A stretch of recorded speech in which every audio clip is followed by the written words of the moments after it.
facile d'imaginer que depuis cette unique piste, des avions décollaient vers tout le Moyen-Orient, mais aussi vers l'Europe et l'Asie centrale. Bienvenue à l'aéroport international abandonné de Jérusalem. Ici, les vestiges de 3 guichets d'enregistrement. Cet aéroport a été érigé par les Britanniques en 1925, faisant de celui-ci le premier et le seul aérodrome de Palestine mandataire. Là, nous sommes dans le terminal, qui a été construit au milieu des années 50 par les Jordaniens. Cet aéroport a eu plusieurs noms. Au départ, les Britanniques, qui ont juste réalisé une simple piste d'atterrissage, l'ont appelé Kalandia, du nom du village arabe palestinien. Il y avait aussi ici un village juif du nom d'Atarot qui a dû renoncer à ses terres à la mise en place de l'aéroport. Et puis quand les Jordaniens en ont eu le contrôle, c'est devenu tout simplement l'aéroport de Jérusalem au moment de son intronisation en mai 1950. En 1948, à la fin du mandat britannique, l'aérodrome est en effet placé sous le contrôle de la Jordanie, tout comme la partie est de Jérusalem. L'aérodrome devient alors un aéroport civil. Il va vivre ses plus belles années. Il faut préciser qu'aucun pays au monde ne reconnaissait la souveraineté de la Jordanie sur la Cisjordanie. C'était donc très important pour le roi Abdallah et son petit-fils Hussein d'obtenir une légitimité internationale. Et une des façons d'y parvenir était de faire venir à Jérusalem le plus de touristes et de pèlerins possible. En 1966, plus de 100 000 voyageurs ont transité par ici.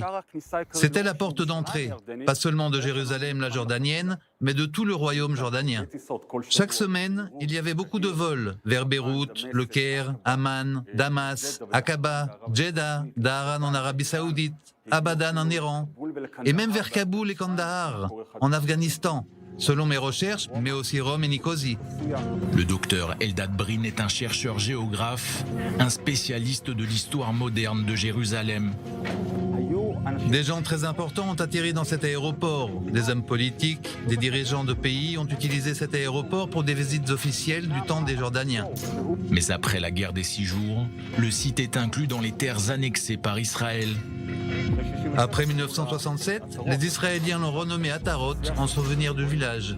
Mais quand Israël a voulu que cet aéroport continue d'être international, la communauté internationale n'était pas d'accord pour des raisons politiques. Le trafic est alors limité à des vols intérieurs jusqu'à sa fermeture définitive. Nous sommes dans la partie nord du terminal historique. Après que l'aéroport ait cessé de fonctionner, au moment de la seconde intifada, il est devenu une base militaire. Là, on peut voir qu'il y avait une position pour une mitrailleuse dirigée vers Kfar Aqab, qui était à l'époque un quartier beaucoup moins important, mais qui semble-t-il constituait une menace. Aujourd'hui, Israël souhaiterait profiter de ce vaste terrain vague, situé à quelques centaines de mètres du checkpoint de Kalandia, pour y construire un nouveau quartier orthodoxe. Ça, c'était le salon VIP. Il y a tout autour des quartiers palestiniens. Nous sommes très proches de Ramallah.